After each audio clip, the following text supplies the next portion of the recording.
Hello student, তোমরা কেমন আছো? আশা করি তোমরা সবাই ভালো আছো। প্রতাপ একাডেমি কোচিং পরিবারে তোমাদেরকে সকলকেই স্বাগত। আমি প্রতাপ স্যার। আজকের আমি নিয়ে চলেছি যে সমস্ত স্টুডেন্টরা ওয়েস্ট বেঙ্গল স্টেট ইউনিভার্সিটির আন্ডারে অল অ্যাফিলিয়েটেড কলেজগুলির মধ্যে ফার্স্ট সেমিস্টারে আন্ডার সিসিএফ অর্থাৎ এনইপির মধ্যে পড়ছো, তোমাদের জন্য আজকের একটি গুরুত্বপূর্ণ নোটিশ নিয়ে হাজির হয়েছি। তোমরা স্ক্রিনে দেখে নাও 21/3/2024 তারিখের নোটিশটি কিন্তু দেওয়া হয়েছে ওয়েস্ট বেঙ্গল স্টেট ইউনিভার্সিটির তরফ থেকে। নোটিশের মধ্যে কী রয়েছে তোমরা দেখে নাও। Form fill in of semester 1 examination honours general NEP system 2023-24। তাহলে তোমরা বুঝে গেলে যে সমস্ত স্টুডেন্টরা ফার্স্ট সেমিস্টারে আন্ডার সিসিএফ অর্থাৎ এনইপির মধ্যে পড়ছো, তোমাদের জন্য ফর্ম ফিল আপের একটি নোটিশ দেওয়া হয়েছে। এই নোটিশের মধ্যে কী রয়েছে আমি তোমাদেরকে আলোচনা করে দিচ্ছি।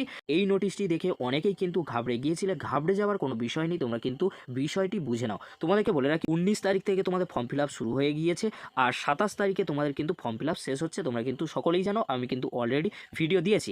নোটিশের মধ্যে আরও কী রয়েছে তোমাদেরকে বলে রাখি। এমডিসি পেপার সহ আরও যে তোমাদের পেপারগুলি রয়েছে, তোমরা যখন ফর্ম ফিল আপ করবে সেই ফর্ম ফিল আপে যদি তোমাদের কোনো ভুল হয়ে থাকে, সেই ভুলের কিন্তু কারেকশান বা সংশোধন তোমরা কিন্তু করতে পারবে।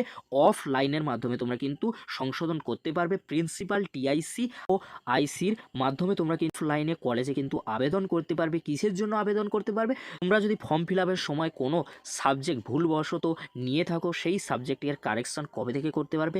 28 তারিখ থেকে তোমরা কিন্তু করতে পারবে।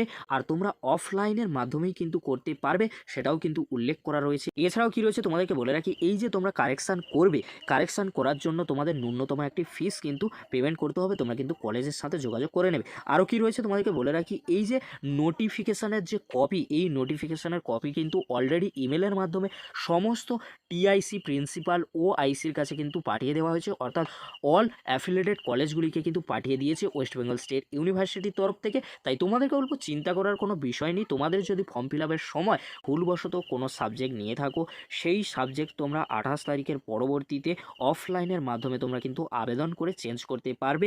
এই জন্য কিন্তু এই নোটিশটি দেওয়া হয়েছে। ঘাবড়ে যাওয়ার কোনো বিষয় নেই, তোমরা কিন্তু বুঝে নিলে। যদি ভিডিওটি হেল্পফুল হয়ে থাকে অবশ্যই লাইক, কমেন্ট, শেয়ার ও সাবস্ক্রাইব করতে ভুলবে না। এরকমই একটি গুরুত্বপূর্ণ আপডেট অবশ্যই বন্ধুদের মাঝে বেশি বেশি করে শেয়ার করে দিও। আজকের এতটুকু। পরবর্তীতে তোমাদের জন্য খুব তাড়াতাড়ি অ্যাডমিট কার্ড কবে তোমরা ডাউনলোড করবে, কবে থেকে তোমাদের এক্সাম শুরু হচ্ছে, খুব তাড়াতাড়ি কিন্তু ভিডিও নিয়ে চলে আসবো। ভিডিওটি দেখার জন্য তোমাদেরকে অসংখ্য ধন্যবাদ।